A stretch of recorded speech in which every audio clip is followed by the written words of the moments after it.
Good morning, Year 6, and welcome to your second English lesson this week. Hopefully you, sorry, I'm just trying to share my screen again. There we go. Hopefully you did quite well yesterday with your reading comprehension. Today we're going to look at using that information that you collected yesterday and starting our non-chronological report. Now, I've put a picture on here of a double page spread I just found on Google, and this obviously this person's talking about Mexico. We're going to do ours about Australia. So it's not just going to be about James Cook, but he's going to be part of it. Okay. So the first thing you need to do is, in fact, if I stop sharing there, sorry, technology and all, and then oh, I don't want to stop video altogether, do I? I want this. So this is going to be your book. Now, yesterday, you did your work yesterday. I've just ruled off how you might have done. You could still use these 2 pages, these blank pages that you've got here for work later on in the week. Today, though, you're going to get a double page spread because this is what your sort of end of work is going to look like. You might want to leave yourself 3 pages because you might start adding in more information as the weeks go on, more than just 2 pages worth. So anything, once you've done with these sections, you've then got your 2 page spread, which is where you're going to be doing today's work. Then leave this page just in case, and then the rest of your work is then going to start over on this page later on in the week. So at the moment, I've been bothered about this double page spread. So you're going to do your title to start off with. Now, you can do your title how we did with a pencil, where we took a ruler and we ruled sort of our way across. There we go. You probably won't see that line very well because I've tried to do it quite faint so I can rub it out. I will then, in fact, if I do it in pen, please do it in pencil though, so if you make a mistake. And I might want to think of a title that I can do for the whole thing. It might be all about Australia. Might be the country down under, because that's sort of the slang term of where Australia is. So I'm just going to put all about Australia. I'm going to do it as a bubble writing like this. There's my A and then my L, such as such. Now you might be looking at the way I'm doing bubble writing. It's not fantastic, but I'm sure yours will be better. All about Australia will go all the way across my 2 page spread. Now, if you look back at, if you rewind and look back at what that person did about Mexico, they sort of did it across the page like that. Now you can do that as well. Please don't think you've just got to go across here. You might want to do your guidelines going across the page. Where do I do this? I'll tell you what, I'll show you on the back of the book. I don't want to ruin my work that I'm doing there. So it might be that I do a couple of guidelines, and then if I remember, their M for Mexico was massive, so I might do like a really big sort of A for Australia. Now remember, you've still got to do your writing, so don't fill up all the page up with just one big A, and then my U then can go inside my guidelines. So my A looks a bit different. It's like a capital, the start of my word. So that's how, Australia and blah, blah, blah can go across like that. It's totally up to you how you want to make it look. Then you've got some pencil crayons. You then might want to start colouring all your letters in. Beautiful, beautiful, beautiful. Please don't scribble. Keep everything in the same direction. Take a bit of pride over it. And then such a, carry on. I don't really want to see a video of me just colouring in. So that's what your double page spread is then going to look like. Now, if I go back to the screen share, wait a minute, I want to change that over there so you can actually see my beautiful face, and then share that. Ta-da! I'm still in the corner. So yeah, as you can see there, they've got like massive capital letters that they've got going over there, and they've actually used different colours to sort of shade it in as well, which looks quite nice as well. If you've noticed, well, we're going to be looking at relative clauses for our first paragraph. Now, believe it or not, your first paragraph is going to be all about, I've already done that bit, is all going to be all about James Cook. Now, I'm going to post this link onto the PDF that you've got this morning as well. That links to a BBC website. I should have it here. Actually, I don't know if you can see that. Let me just... Oh, it's all technology to me, this is. Do a new share. Hopefully then you can see that. I don't know, maybe, hopefully. So when I watch this video, it just reminds us about what relative clauses are. Let me turn my volume up for you. I'll press play on here.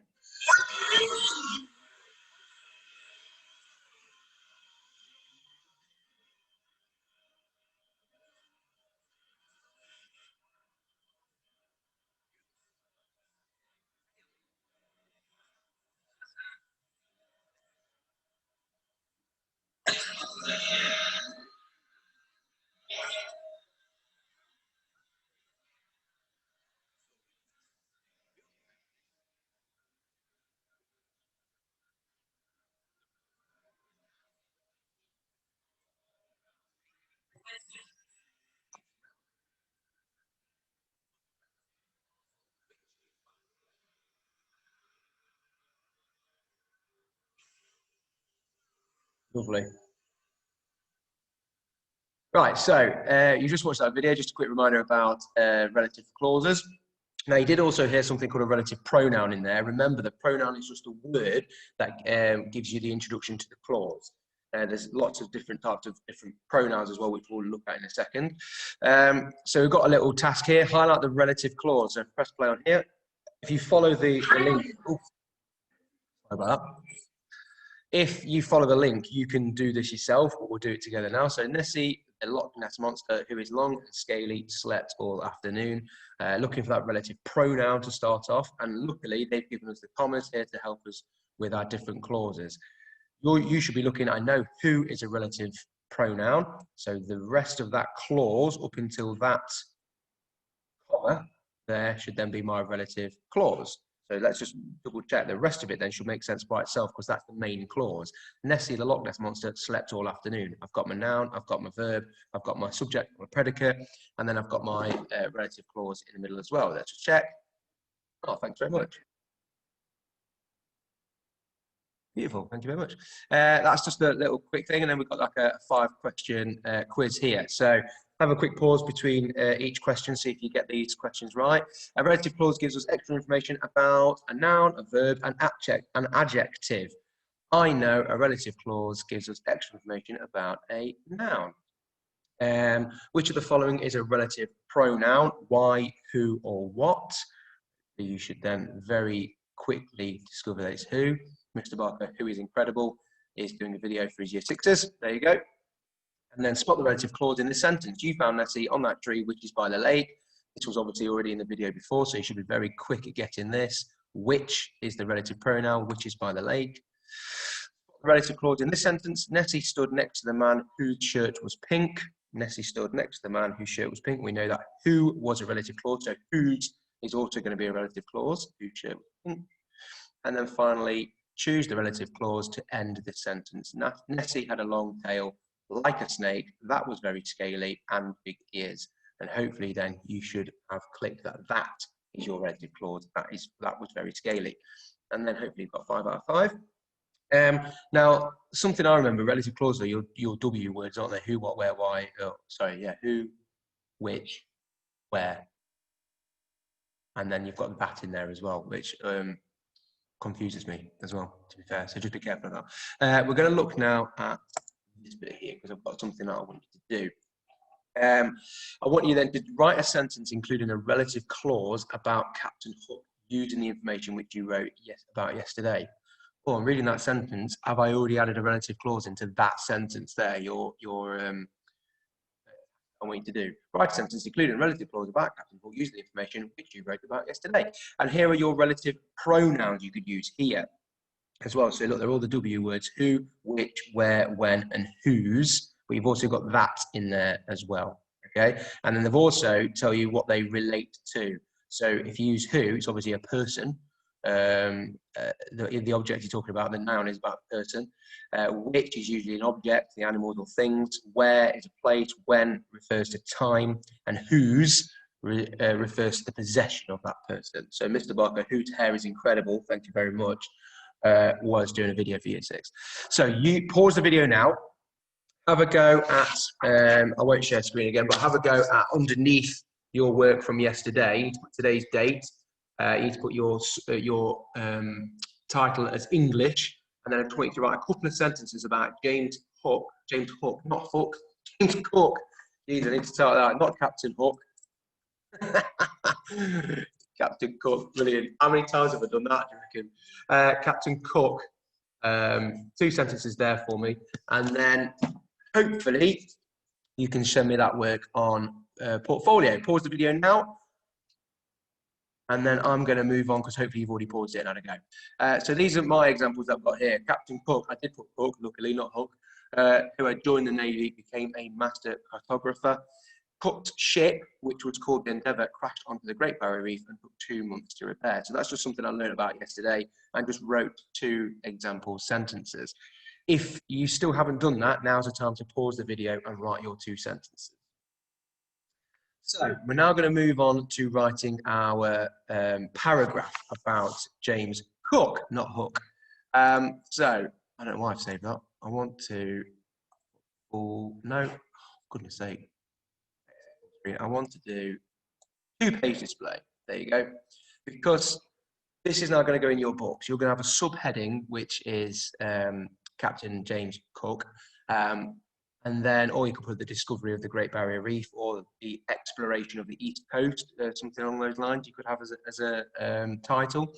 This is an example that I've put here, but then this is sort of, move me out of the way, this is sort of, you know, your skeleton, what you can write each sentence or a couple of sentences about each time to try and help you then build your paragraph up. So here's an example. Captain James Cook was a master explorer in the 1700s and 1800s. Because of him, Britain colonised Australia and claimed it as their own. In 1768, Cook set sail to an island near Australia called Tahiti. Whilst here, he received a secret mission from the Royal Navy telling him to carry on with his journey to explore the west coast of Australia. During his time in Australia, he claimed parts of the country as British soil and named it New South Wales. What I mean by British soil is Britain owns that land. As he set sail further north, his ship, which was called the Endeavour, relative clause in there, became beached on a huge coral reef. Now, beached means if you're sort of sailing along and you touch underneath the sea, if you touch sort of the sand or the rock underneath the sea and then get lodged on it and the water goes away from you, because obviously we've got high tide and low tide, you then are stuck on that rock. That's then beached. That's what we call that on being beached on something, being beached on a huge coral reef. His crew worked extremely hard to fix his ship, and after 2 months, the Endeavour was finally repaired.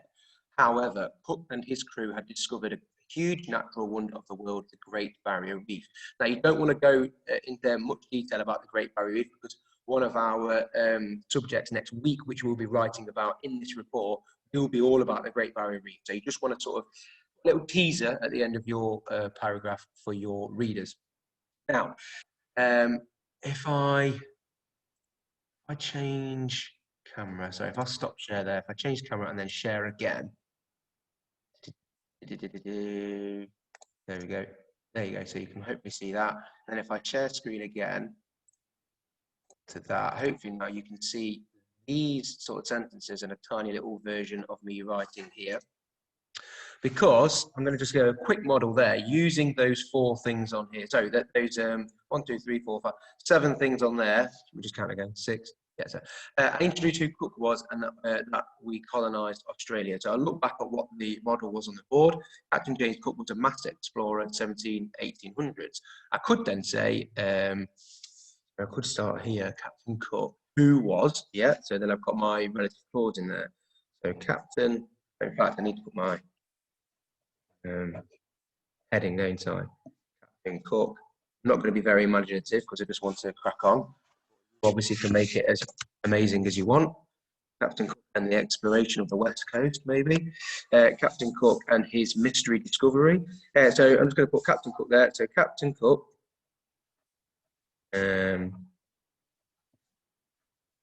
Now remember, I need my comma because I'm now putting in my relative clause. Who was a master British sailor. I don't need a capital S sailor, so I'm just going to cross that out. There we go. Still keeping high expectations in my book. He was a massive British sailor, comma, helped Britain claim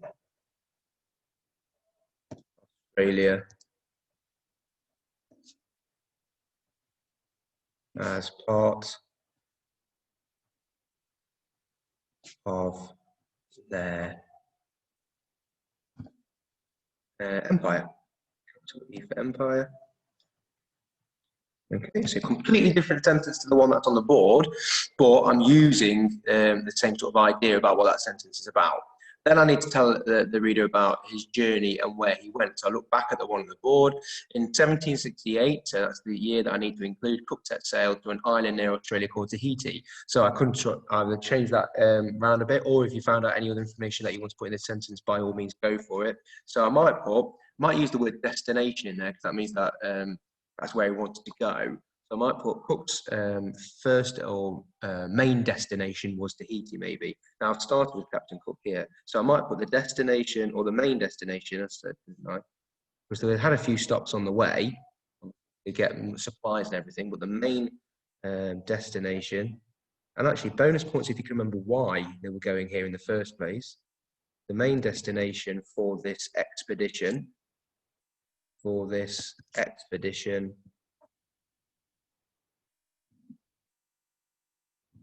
was Tahiti. And then I might put a little information tag, put a little dash there, an island in the South Pacific. Now remember, your Pacific is your is an ocean, isn't it? The Pacific Ocean. An island in the South Pacific. Now, if you want to be really clever, you can add that information still